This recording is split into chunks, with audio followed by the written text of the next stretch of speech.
Blue Lock Chapter 324 has released its official chapter with the match of Blue Lock versus Nigeria nearing its conclusion. With less than 5 minutes left in the first World Cup game, what is going to happen to close out the match? Well, in today's video, I'll be going through the events of the latest chapter and giving you my thoughts and predictions as to how the events of this latest chapter could impact the rest of the story. Now, unlike my leak videos, this video will contain all official translations and high quality images, that way you can enjoy this series in its truest form. And without further ado, let's just jump right into the chapter. The chapter begins where the last one ended, with Onazi rushing in towards Japan's goal as Aiku activates his metavision and readies himself. The opening tagline to the chapter says, "Onazi has awakened his ego as he connects with Kuso's cross. All that stands between him and the goal is the final wall." The chapter is titled Chapter 324, Afterglow. Aiku begins a small internal monologue analyzing Kuso's cross.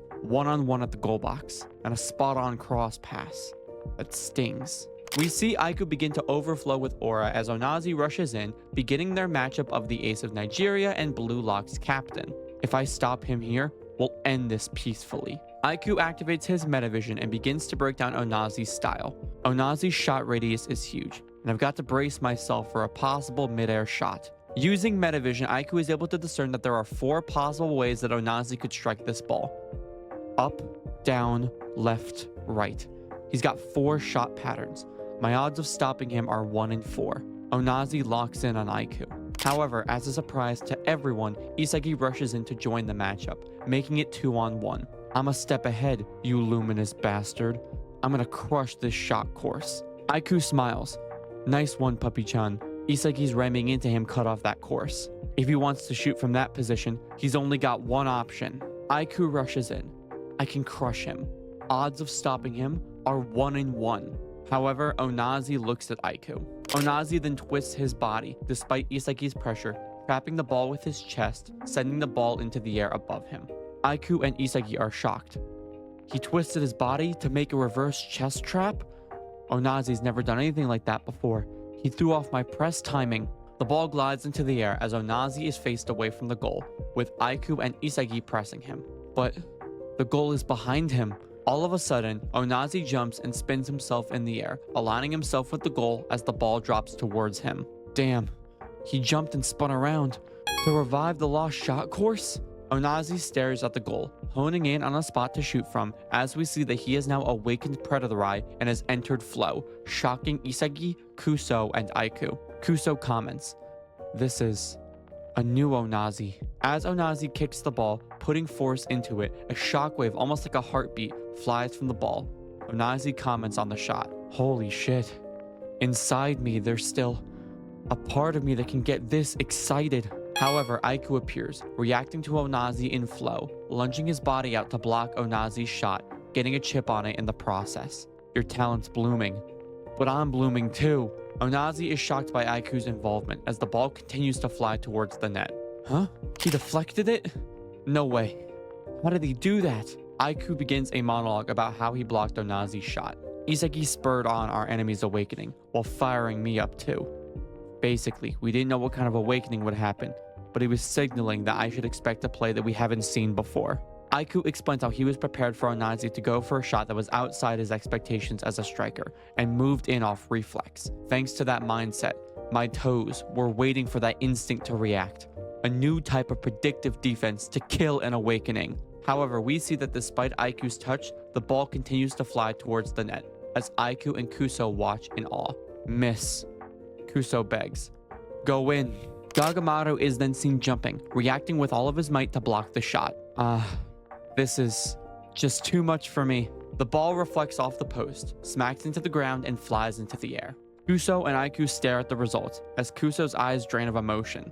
The Nigerian players all rush in towards the ball, as the Blue Lockers are thrown off guard by their assault, as we see Bello, Obabone, and Sadiq sprint towards the net. Aryu is caught off guard, as Nico attempts to guard Sadiq, as Raichi, Rao, and Karasu react to the ball flying. At the bottom of the page, however, we see a braid appear, because KURONA rushes in, sending the ball flying up the field, clearing it away from the Nigerian players coming in to steal a goal. Not gonna score.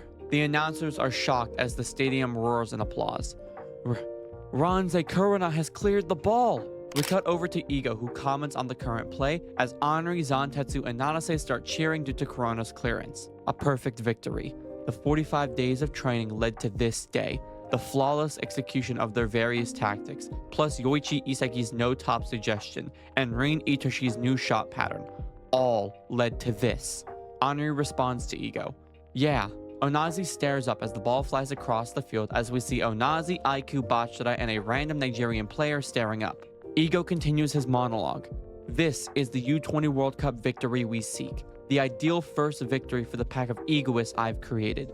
Nice first match, Blue Lock Japan. The ball flies towards the ground. On the final page of the chapter, we see that Isagi has picked up the ball, but isn't done yet. It's not over yet, Blue Lock. Ego is shocked by Isagi's comments as we see that there is a single minute of additional time added to the game. Isagi's Metavision eyes activate as his puzzle pieces flow out. Are you actually satisfied? The closing tagline to the chapter says, there's still 1 minute left. This Demon King's hunt isn't over yet. No break next week. To be continued in chapter 325, titled, The Student Has Become the Master. And that was the events of the chapter, and while my predictions weren't exactly accurate, I still love this chapter nonetheless. Before I get into my thoughts though, I want to remind you guys that if you are enjoying this video so far, to leave me a like and subscribe down below to see more awesome Blue Lock content just like this. Now, let's start with the key points of this chapter. First off, the matchup of Onazi versus Aiku was expected since it ended off the last chapter, but Isagi coming in to help Aiku before everything else went down was pretty cool. I knew that Isagi was going to be involved in some way during this play since we saw him staring so intently at Onazi in the last chapter. But what was very cool was the callback to Shido coming over to help Aiku with Rin at the end of the U20 game so many chapters ago. But to be honest, the fact that Onazi was still technically able to beat out Aiku and Isagi despite them essentially having a 100% chance of stopping him in that moment, that's pretty cool. Not to mention, Onazi awakening Predator Eye like I predicted he would. I'm glad we're finally getting confirmation of Onazi's ego type now being genius and restrictive, and seeing him awaken Predator Eye is awesome, especially since he now gets added to the roster of Predator Eye users. With there only being about a minute of game time left in this match, I don't know if we're going to be able to see him use it again. Maybe this will be something that's hinted at towards a future point in the story with him.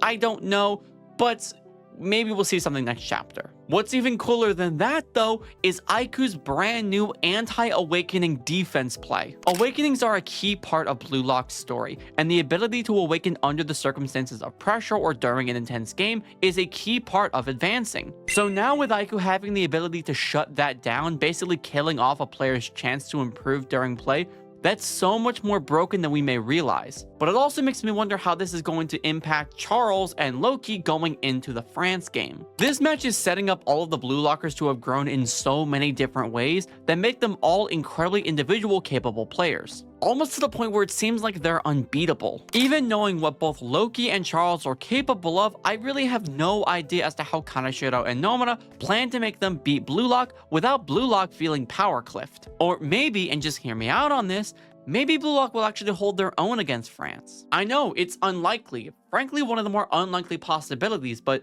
maybe that's what makes it the likeliest possibility. Going into KURONA's block of Onazi's shot though, I was super happy to see KURONA contribute something of value to this game. He got subbed onto the pitch in chapter 322, and aside from stopping Onazi's shot alongside Raichi, he really hasn't done much of substantial value this game. I mean, obviously, he just got subbed onto the pitch. But now with him making this block, it was a really good save, clearing the ball from what easily would have been a goal for Nigeria. I absolutely love KURONA. He's one of my favorite characters, so seeing him get this attention is really great in my opinion. Now, the last thing I want to talk about in relation to the key points of this chapter before I get into my predictions is Isagi's final words at the end of this chapter. I knew that satisfaction would bring itself back into this game in some capacity, and the fact that Isagi called to it here was pretty interesting, especially with Ego seeing his goal of creating a powerful Japanese soccer team being fulfilled. Seeing him compliment the team for their performances was very nice, since we all know how Ego usually is. But Ego being shocked at Isagi's remarks,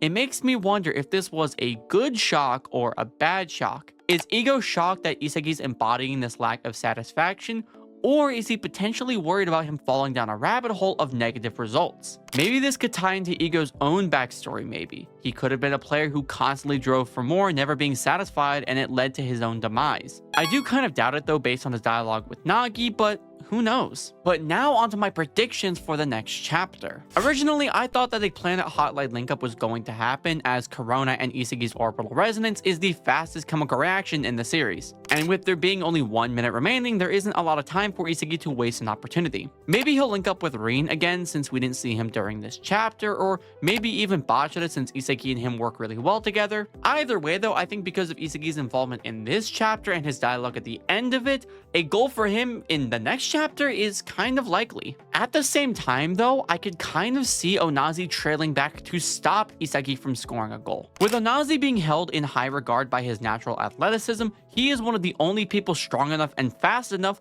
to potentially stop Isagi here. Plus, it does kind of tie into that satisfaction comment from Isagi. With Onazi trailing back for this final play, he isn't giving up on his awakening, and will continue to strive for more, even at the last minute of a desperate play. This would be his moment where in his mind, he surpassed Isagi's ego and expectations. And I honestly think it would be a great way for him to fully awaken and develop his own ego and end off the Nigeria game. Isagi could also use his twin gun volley to score, since Rain had commented on how Isagi was going to do that to beat Onazi earlier in the game, and it wouldn't really ruin the story all that much to me. I mean, Onazi just coming back to stop Isagi shows that he isn't satisfied, which is what Isagi wants, but Isagi can still show him that Onazi is too inexperienced and still has a lot of room to grow. And by scoring a goal despite Onazi's block, he's still showing him this drastic gap in skill, showing that Onazi that he has a lot to grow into, and kind of continuing his own motivation, if that makes sense. And with that, those were the events of Blue Lock chapter 324. Now, like I said, we have no break week this week, so the leaks for this chapter will be dropping around the standard time, with the official release dropping around Tuesday at 11 AM EST. But aside from that, I hope you guys did enjoy this video and will continue to enjoy it in the future.